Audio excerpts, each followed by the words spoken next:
Yes, the first client came from our network, but it was our personal network, not a professional one. It was coming from my dance world. And I never thought of exploring that community in terms of like business or professional project. The journey doesn't end until you say it ends. Entrepreneurship is a lot more about resilience and making it through the really shitty times than it's about having the business know-how.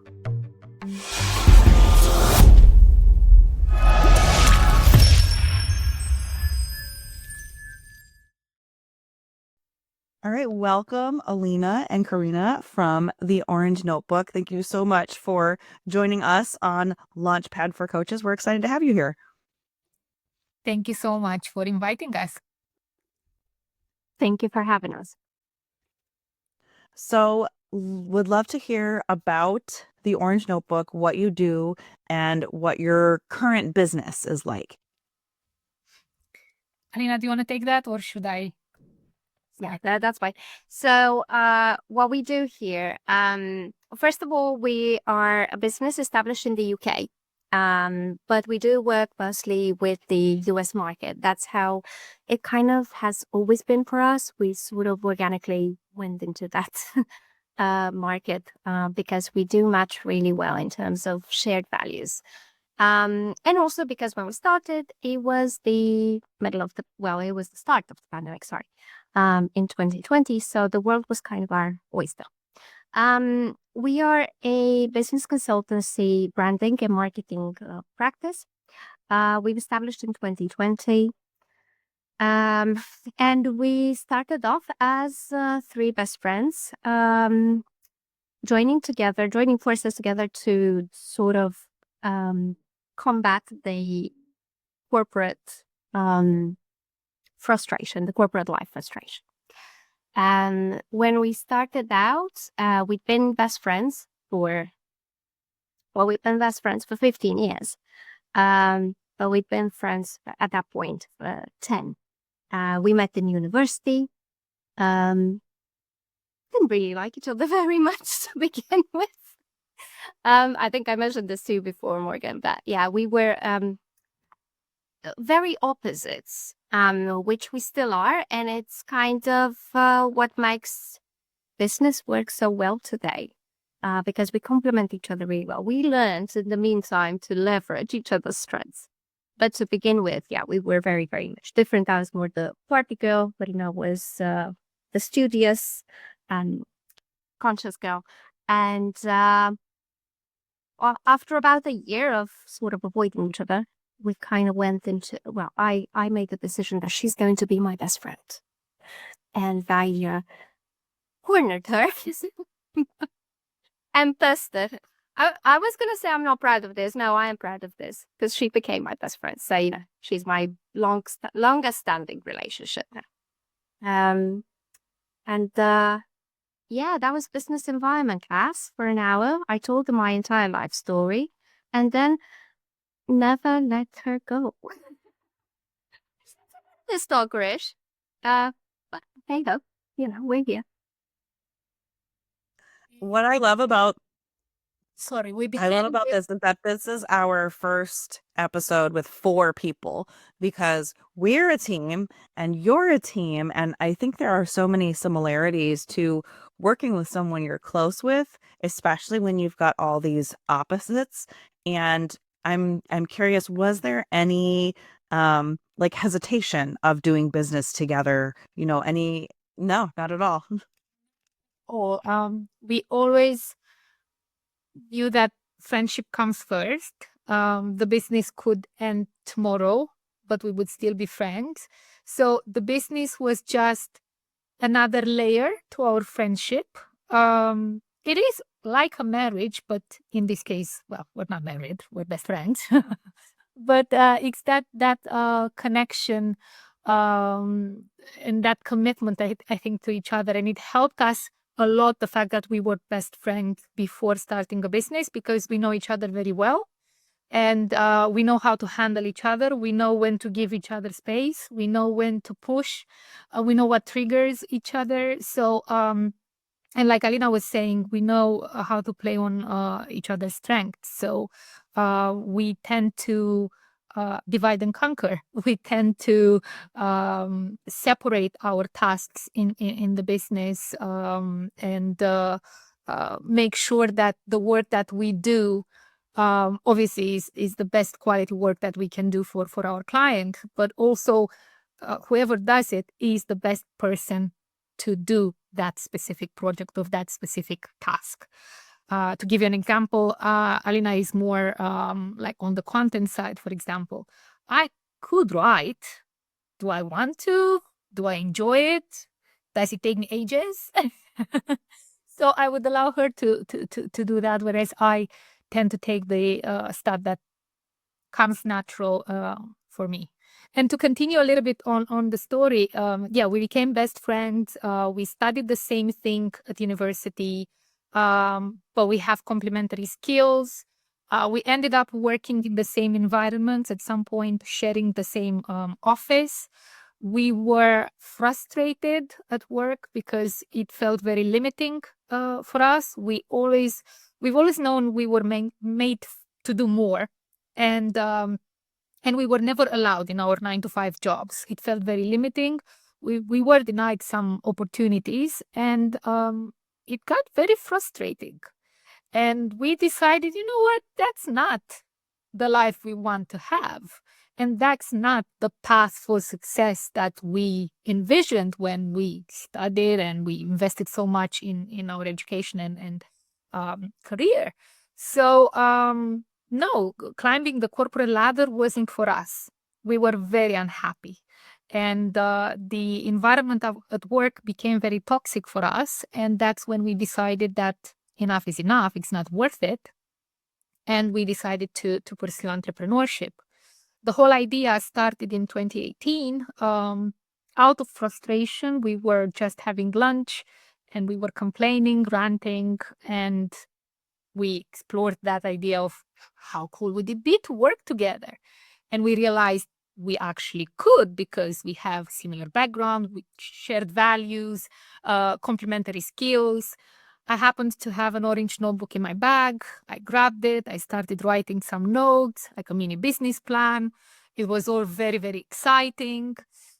And yeah, we were like, we could do this, but we weren't ready back then. It wasn't hurting us enough. And we come from a context where nobody in our family or in our immediate circle is an entrepreneur. So we didn't know how to do this. We only knew, the things that we learned at university, but it's not like real life entrepreneurship. So we weren't ready back in 2018.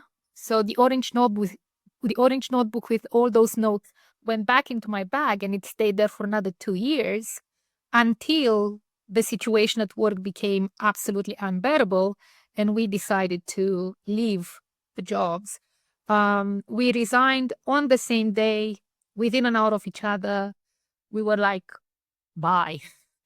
And on our last day at work, we registered our business because we didn't have any plan B. It was the pandemic. Nobody was hiring. Nobody was investing. Here in the UK, everybody was being furloughed. So there was no plan B. There was no other job lined up. And we were going against the trend, because the trend back then was to keep your job, to hold on to that security, because money's coming in, you have a salary every month. And we decided to end that and not have that security, but without any plan B. So on our last day at work, we registered our business. We called it the Orange Notebook because it started with an orange notebook. And we were like, okay, so what do we do now? Yay, we have a business. We don't know how to do this. So we were 3 partners initially. We put £10 each into a business account. And that was the start of our business. That was the investment in our business. We didn't have any clients. We didn't have any relevant contacts.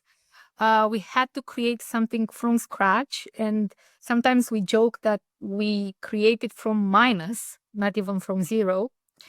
It was very difficult. We worked extremely hard for the first few months. I remember that period was horrible because I personally felt like I didn't deserve to have free time. I'm not making money. How can I actually relax at the weekend? Well, holiday? What is that? I'm not making money. I need to make money. So I think there was a lot of pressure on ourselves to make money. It was almost like a desperate situation. At that point, we believed that we had to have everything sorted: the website, the social media, the brand, the logo, the offers, all of that. And I think this is very common when you first start out. And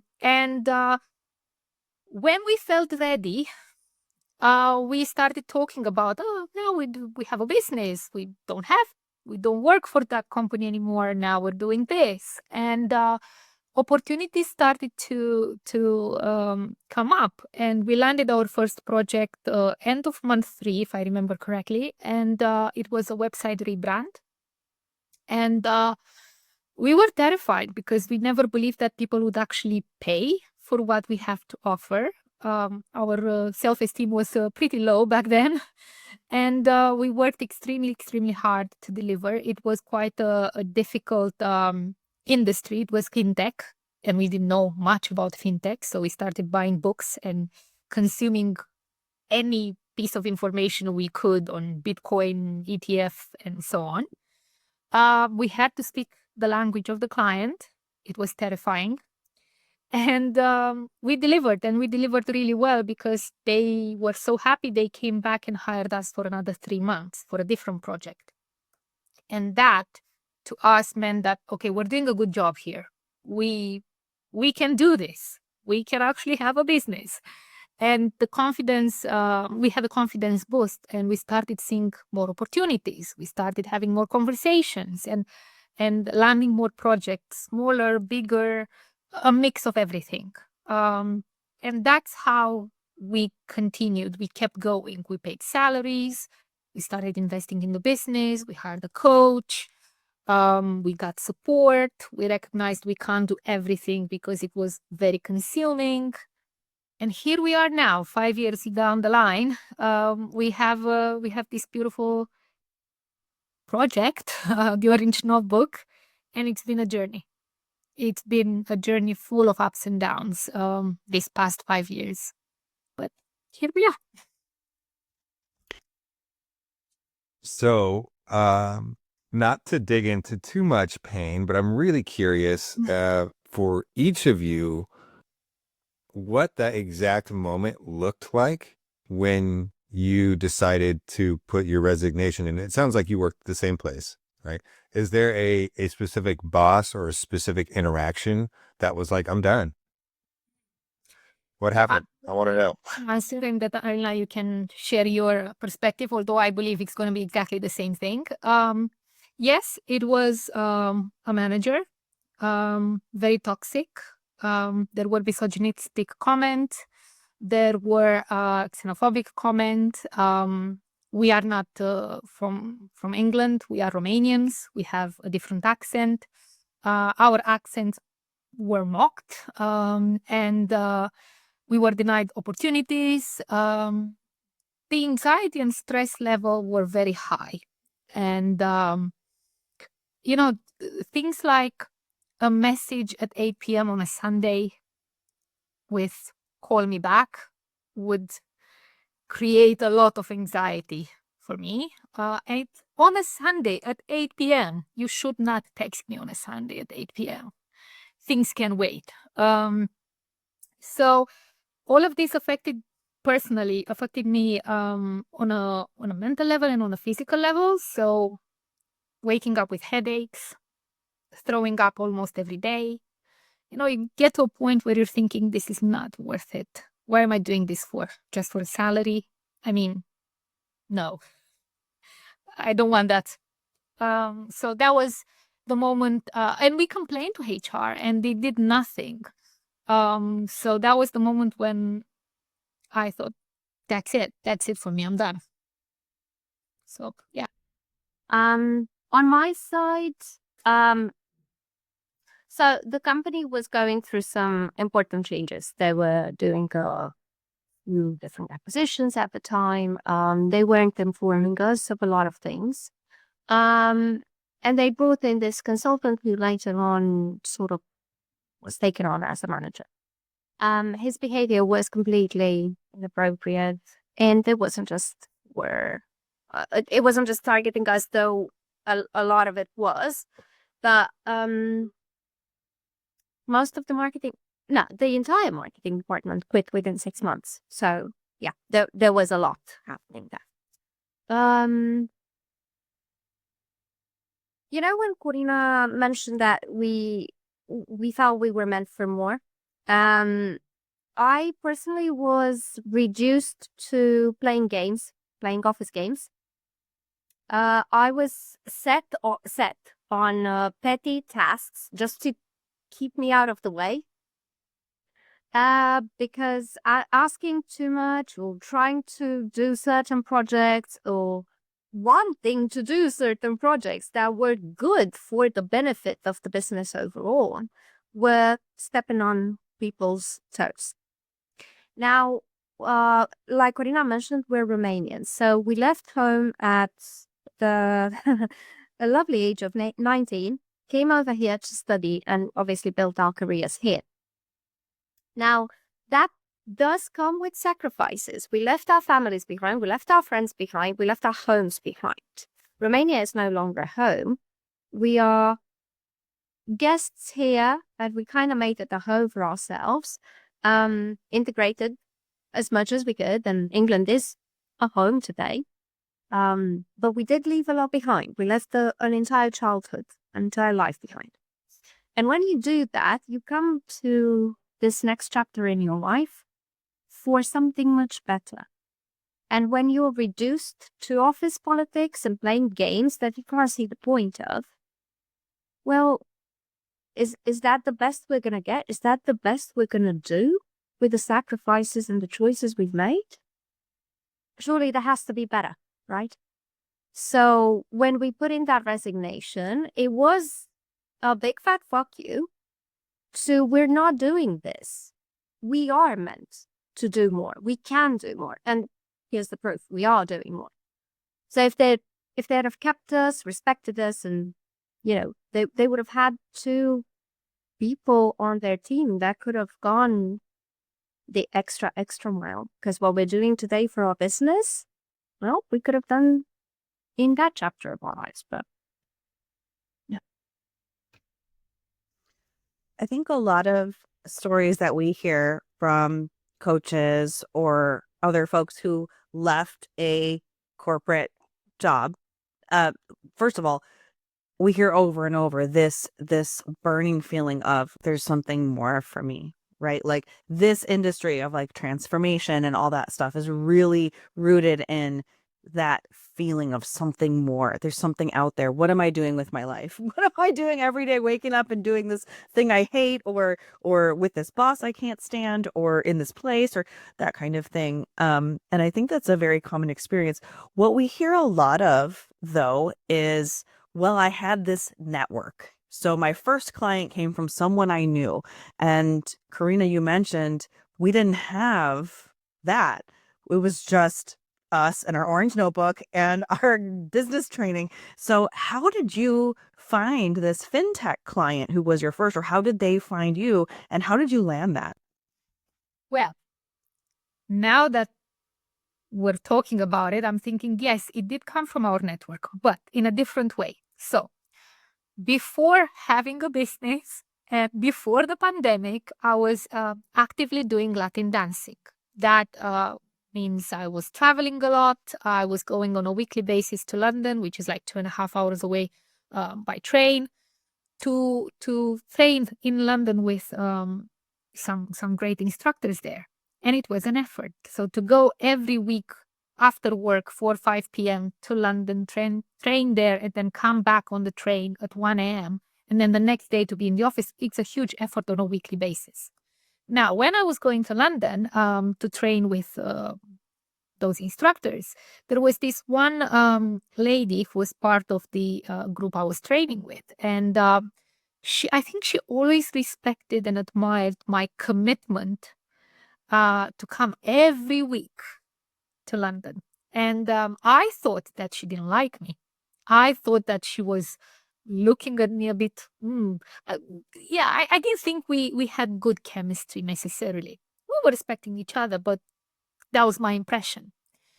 And when I announced, I think I posted on Facebook that, hey, I have a business now. This is what I'm doing. She saw that and she got in touch and she said, oh, that's very interesting.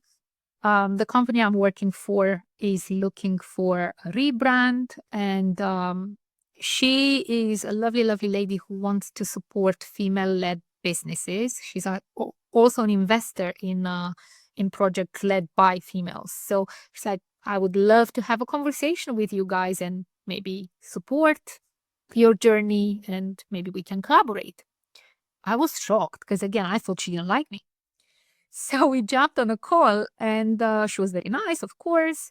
So when we had that conversation, it was in a different context. We weren't dancing anymore. We were talking business. So we had a lovely, very productive conversation. She met Alina as well.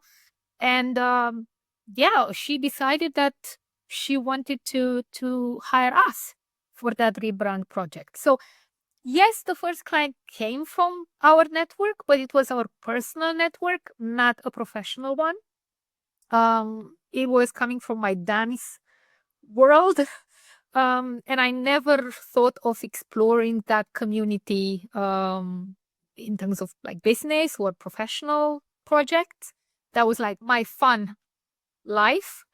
The first client came from a personal connection that I didn't think. I love this because I think a lot of people are afraid to share personally their new company, their new business. It feels weird to them to share with friends, acquaintances, dance friends, and just putting it out there on Facebook started this journey for you, and then they became a longer term client, just saying, this is what I'm up to.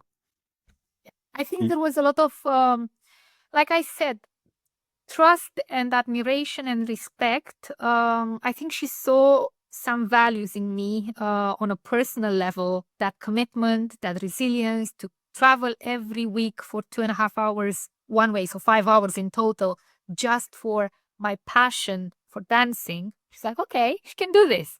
And I think she transferred those values into a more professional setting. And obviously, once we actually had a conversation and she could see that, we know our thing. I think she trusted us, to do this project. Yeah, it feels that working with your natural network, it's actually, I've heard this story on accident a few times now, which is, hey, I was in my community and I ended up working with someone. And I'm starting to realize just right now really is that you probably don't have like sales breath or whatever you want to call it. I think somebody called it desperation breath the other day, but you're just telling people what you're up to. They know who you are, they know your values, and all of a sudden you're not trying to sell or pitch someone. And they're like, oh, I need this. And I know you. And so like, that's a much more organic and natural way to get into a first relationship for a client than it is to reach out and say, hey, I really, I could help. You can kind of be a little salesy or pushy in that way, but this organic way, I love this. It's great. Absolutely. And you're very right. And I think we've always looked at sales this way. Even now, we never try to pitch. And especially when we feel there's some level of desperation in us for some reason, we try to, okay, take a step back, breathe, take a moment, don't jump, don't act based on desperation. But the way we approach sales is very much, based on relationships, based on getting to know each other. It's a long-term process. We need to nurture that connection. We never sell from the first conversation. We never do pitching on LinkedIn, cold messaging. Never, ever. Yeah, I know many people do that. I get a lot of messages on LinkedIn, sales pitches. You don't know me, why are you messaging me like that? But our approach to sales is very much based on relationships, and we believe in that. Um, I would say one takeaway maybe for new coaches starting out, regarding that first client. We believed this to begin with as well, that you have to have everything figured out, your brand looking perfect, the website sorted out, the offers, the copy, everything in place, so that you can go and talk to people about what you do. Well, we had all of that in place because our expertise was that. So we figured it all out. We put it all there. We built it. And we still didn't feel any better about going and sharing about what we do. So it is a bit of a myth that if you have it all looking great, you're going to feel so much better and you're going to go and talk to people. You're not. You're still not. And it doesn't matter the amount of qualifications you get. It doesn't matter the website, the brand, the colors, nailing the logo. None of that matters. It is still something inside of it. It's a mindset thing. It's because you're going from your job to, I now need to tell people this new thing I'm doing. And I don't want to come across anything. That's the block you're going to have to go over, with or without everything in place. Yeah, we hear this all the time where, okay, I will do this when I blank. Like, this thing is in my way. First, I have to blank, instead of just throwing your hat over the wall and figuring it out, right? Like, there's so many myths. Even when you have everything in place, you'll still feel a little bit weird to go out the door. You'll have to do that. You have to bite the bullet. Well, your identity is shifting. You're not an employee anymore. You are an entrepreneur. And some people can't even say the word entrepreneur, like talking about themselves. I'm now a businesswoman. I'm now an entrepreneur. It feels weird. It's an identity shift that happens over time. So it's not the moment you register the business. It's not even the moment you landed your first client. It happens over time. And there are small actions you take every day that reinforce that idea that I'm now an entrepreneur. I am not an employee anymore. So are you an entrepreneur as soon as you feel like that pit of despair in your stomach? Is that what it is? No. Oh man. I know that it's a roller coaster. I think Ashley, we had a previous guest, just, talked about the ups and downs on the roller coaster of entrepreneurship. And she was like, oh, this is like this for everyone. Yeah. It is. So talk to me about we talked about the trajectory downward with your 9 to 5, and then the 3 months got your first client through your personal network. Now walk me through a little bit about how you started climbing into more consistent clientele. What did you do? What worked? What can we tell our listeners, like, hey, these things might work for your business? I remember back then I was obsessed with, there were all these master classes about how to create your online business, because everybody was creating an online business. It was the pandemic, so people were doing that. And I remember a moment, I think it was midnight or something like that, and I was watching this master class, learning how to grow my online business that I had just registered a few days before that.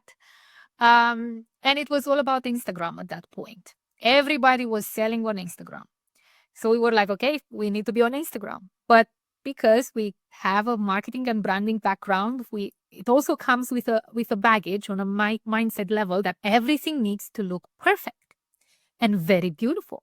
And the grid has to look in a certain way. And we have to look smart and we have to look polished. And yeah, everything needs to be perfect. So we were spending so much time on Instagram at the beginning. I think between the three of us, it was about 9 hours a day. A lot. Return on investment? Well, we had a few clients, but not a lot compared to the effort we were investing in Instagram. At that point, and I always say this, the first year in business, you don't know what to expect. So every client, every project, every little thing that you are achieving, the best thing ever. Year 2, you have a benchmark, you have a thing to compare against.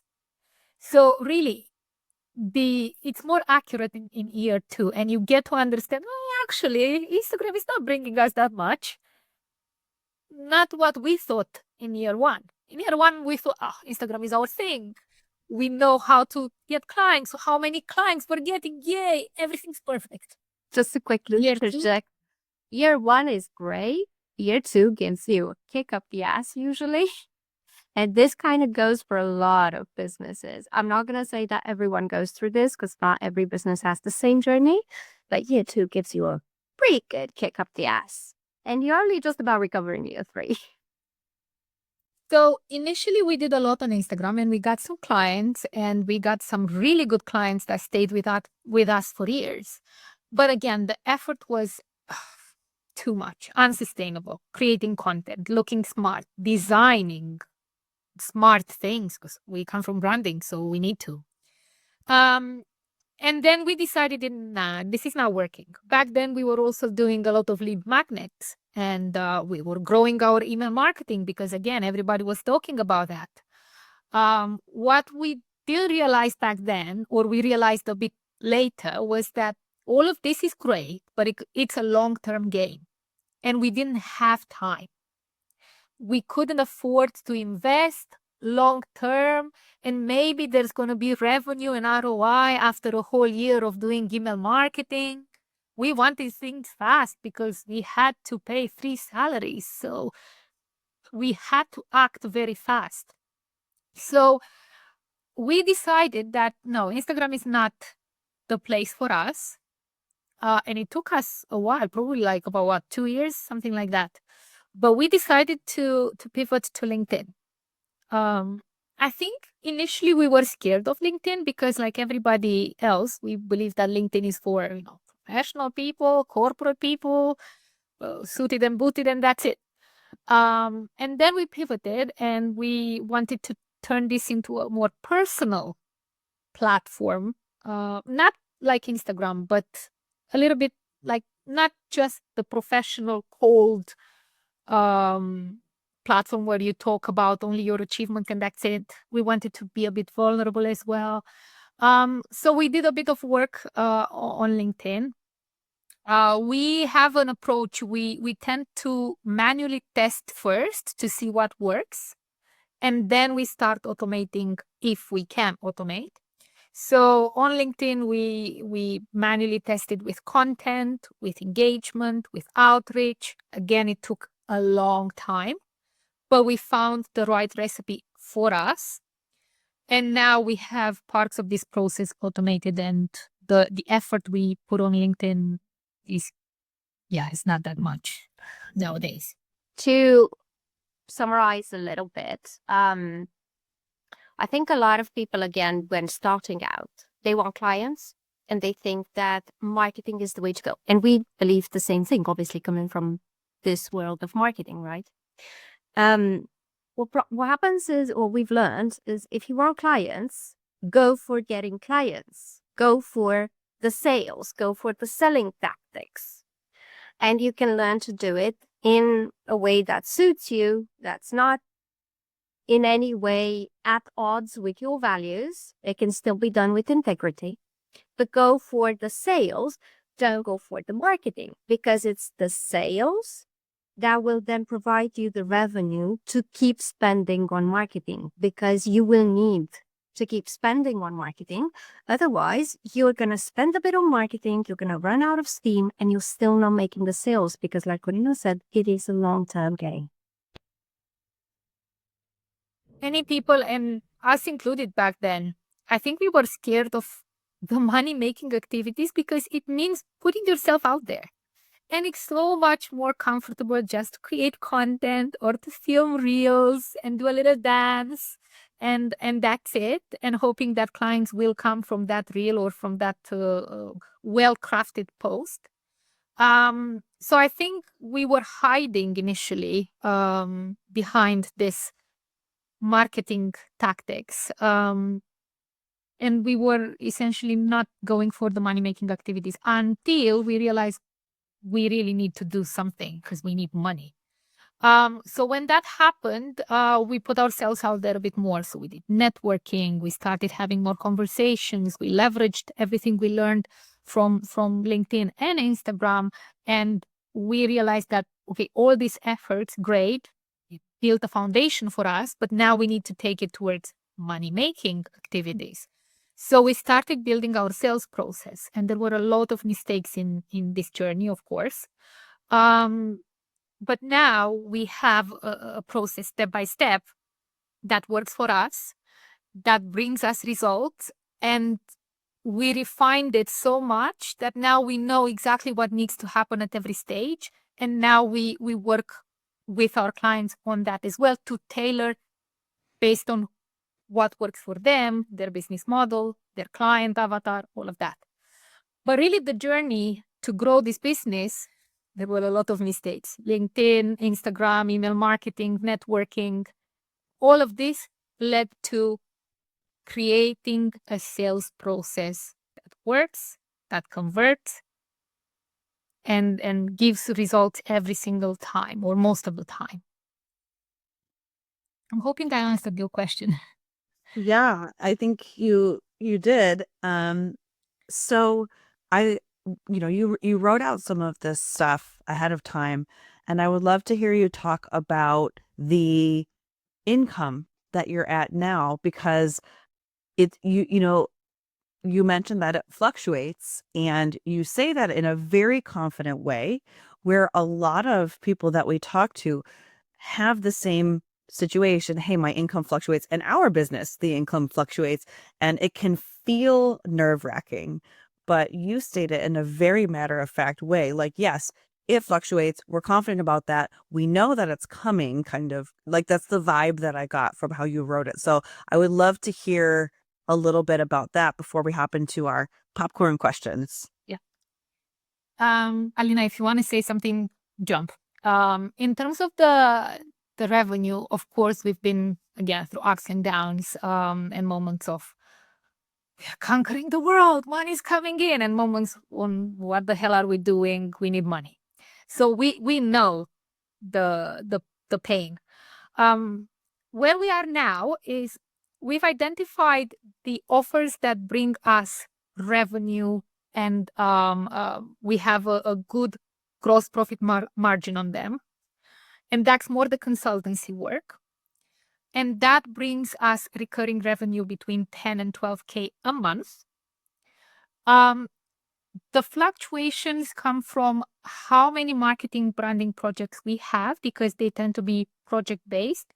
They could last 6 months, a year, or 3 months, or 2 months, depending on how quickly, how fast the client needs certain things.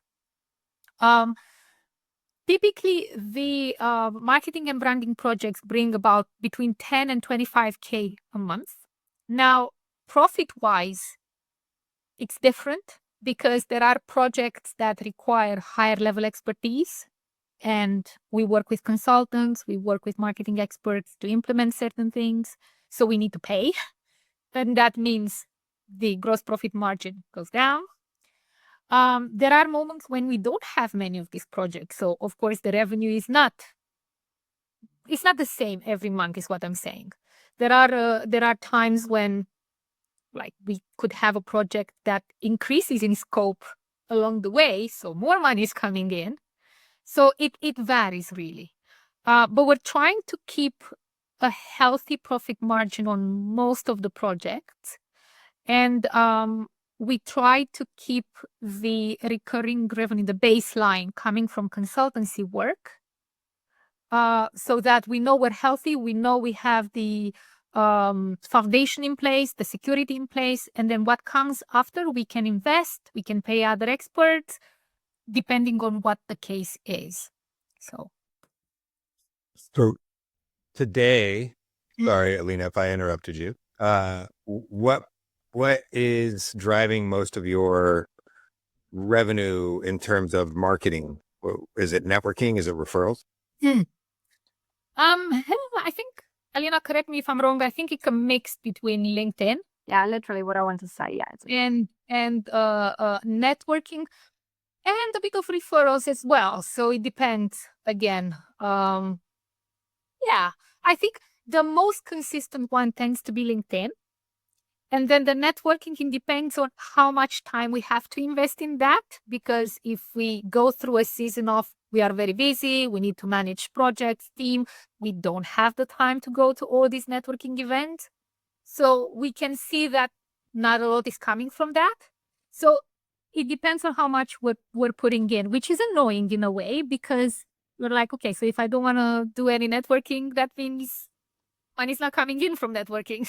So we're still working on building this machine, generating a revenue generation machine that is a bit independent from us. We're not there yet, in all honesty. Which means that, sometimes I do calls with COVID, like, hey, But we know what the vision is long term. That's the thing. And we're very, very confident in where we want to get to. And the Orange Notebook will be built separate, independent of us. I think I wanted to add one thing. In business, the one thing you can be sure of is that there will be times when you reach rock bottom, you run out of money, quite literally. And you can make hundreds of millions, or you can make hundreds of thousands. You will, for sure, run out of money. The question is, what do you do then?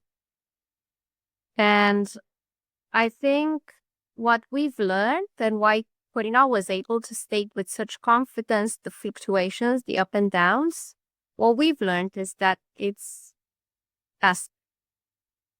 And for those who are alone in business, it's you. You're going to be the one that hits rock bottom and gets back up. It's literally the confidence in ourselves to get the business back up. Because here's the thing, you started it once from nothing. There's nothing stopping you to start it every single other time. And you will. You can. I think the confidence you picked up on, Morgan, is that internal message that we both have, that we create the clients, we create the opportunities, we create the business, we can create. It's not happening by accident. It's not the universe. It's not the planet being aligned. It's us that create that context. Without being arrogant, I'm hoping I'm not sounding arrogant in any way. It's just, I know that if I don't put effort into something, it's not happening. But I know that if I go after it, it happens. Because I've got the resilience and the fighter in me goes for it. So I think that's where the confidence comes from. And then like you said, I stated everything like matter of fact. Yeah, because it's numbers. And also because we've been down plenty of times and gone back up. Yeah. So what do you do when you run out of money? We cry. Yes. No, like Step one. I'm sure that's the biggest fear of most people transitioning, which is I might run out of money. Yeah. Yes. What do you do? Yeah, no, what Corina said, step one, we cry. We cry. Then I'm doing mine, have a glass of wine. Yeah, I'm sweating, curse, and all of that. Oh, life is horrible. And then step two is, why the fuck did I start this thing in the first place? Wasn't I okay just to go for a job? That question mark, honestly, it's literally everyone's doubt at some point. Why did I let myself through it? And then step three. Yeah. You go and you create all over again. And it doesn't matter that you have a team. It doesn't matter that you are multi-million start a business. When you run out of money, you go out there and you create the opportunities. And that may be creating the clients, that may be leveraging debt, that may be leveraging your network to create new partnerships, new opportunities that you weren't even aware of before. That may be thinking out new stream revenues. That may be starting out a separate new business with a partner somewhere else. There are so many options out there. When you start to go, okay, what now? I think to answer a bit more like personal experience, what we tend to do after we cry, after we curse, after we drink, after all of that, what tends to happen for us is we meet up and we spend the day together and we look at, okay, what's not working, what's been working, why did it work, why we converted that big project, how can we replicate that, who do we know, who's in our immediate circle, who can help us, who can we go and ask a question. What do we actually need? Do we need a session of therapy? Do we need a session of mentorship with somebody? Because we do have different connections in those areas. What do we actually need? Why are we not okay? Why is this not happening for us right now? Is it us? Is it the universe? Is it the context? Is anybody else going through this? Or is it just us failing at this because I don't know what happens? So we look at all of this and then we try to create a plan of action. But that plan of action comes from, wait, what worked in the past? Why were we able to create? And what are we not doing now?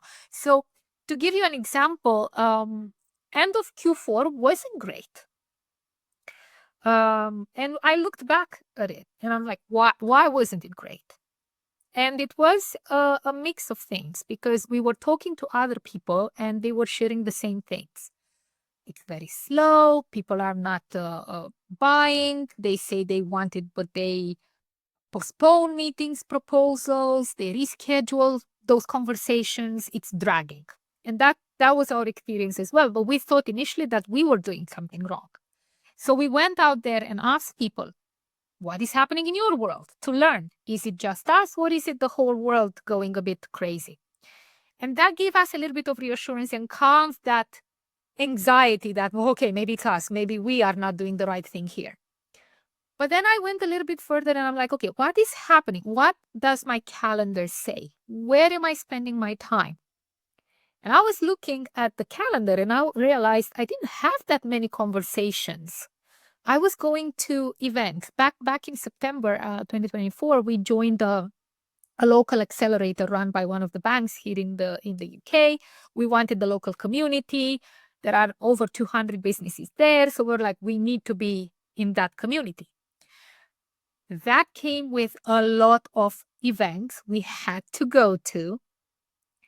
And they were like workshops, webinars, meeting investors, meeting this person and the other person, and the masterclass on leading and on selling and all of this. Great, amazing. However, it took us away from conversations towards conversion. And when I looked back and I noticed that 3-4 days out of 5, I was at events, like, well, no wonder. So looking at what you're doing, and the calendar will tell you exactly if you are converting or not. This is like, I'm hearing that there's sort of a stages of grief.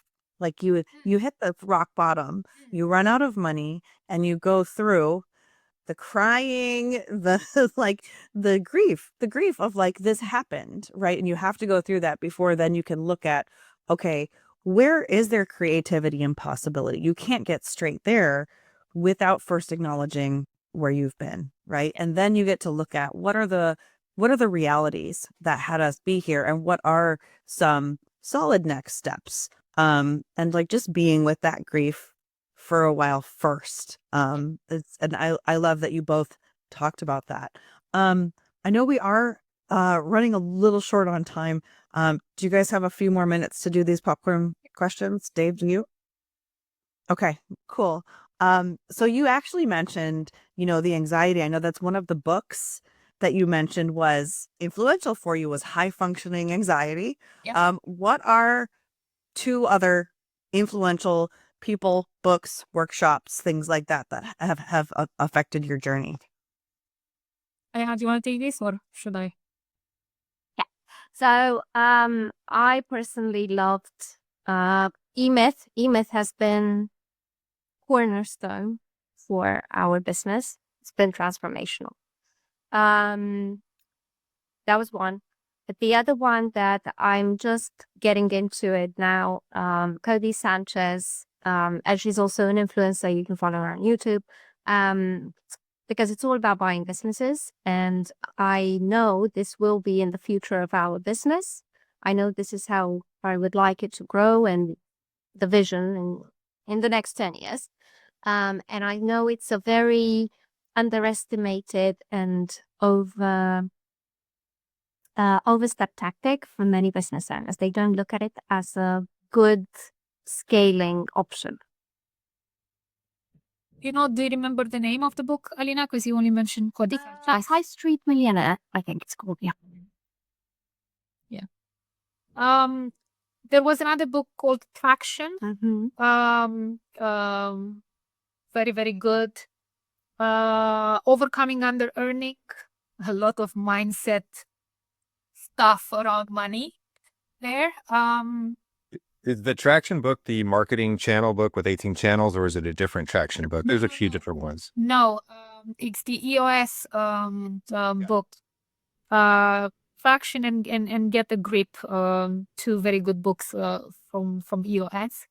Then there's Alina has a full bookshelves of psychotherapy books and coaching books and all of that. So yeah, there's a lot of psychotherapy that we go to in terms of self-development. When it comes to developing a client's brand identity, whether it's a personal brand or whether it's an organization's brand, identity is very deeply tied in with psychological elements. So you tread lightly around that, and I like to give it the respect it deserves.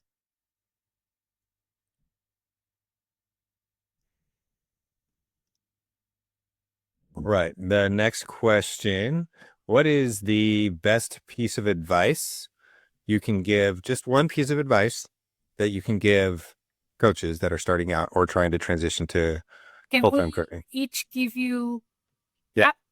For me is when you're first starting out, don't focus on branding and marketing. You don't need the perfect logo. You don't need the perfect website. Sometimes you don't even need the website, really.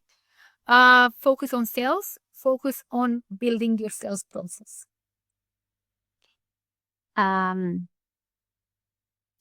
journey doesn't end until you say it ends. Entrepreneurship is a lot more about resilience and making it through the really shitty times than it's about having the business know-how.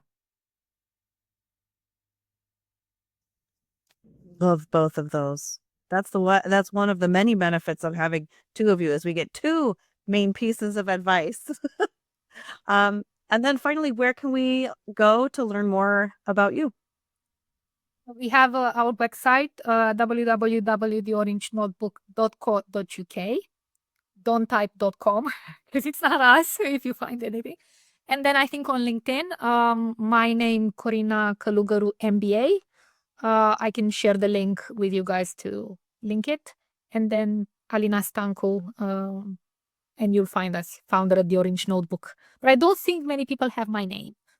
And then our emails, corina@theorangenotebook.co.uk, and then same for Alina at theorangenotebook.co.uk. We don't have fancy stuff. I don't know. Instagram, orange.notebook, but that's pretty much it. Straight to the point website. Sounds like you don't need all the fancy stuff. I don't think so, because, well, we learned in this process that in order to get clients, we need conversations. So reach out to us, have a chat, we'll help as much as we can. That helps us because we may get clients. That helps people because they may get our brains. So yeah, we don't need fancy stuff. No. And we come from marketing and branding. Maybe we shouldn't say that.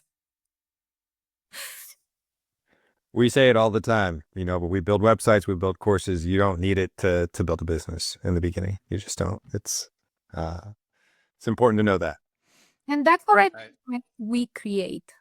Yeah. You need to have the conversation. The website is just, for us at least, it backs us up. But people don't buy it from our website. They don't just click a button and that's it. Sure. The invoice is paid. We have to have a conversation. That's what I meant by we are creating. So, yeah. Well, it's been an absolute pleasure to have you today on our podcast. I know our listeners are going to appreciate the story from two folks about the journey of entrepreneurship from 9 to 5 into a coaching business or a business. So thank you so much for joining us today. Thank you so much for having us. Thank you for having us. Much appreciated.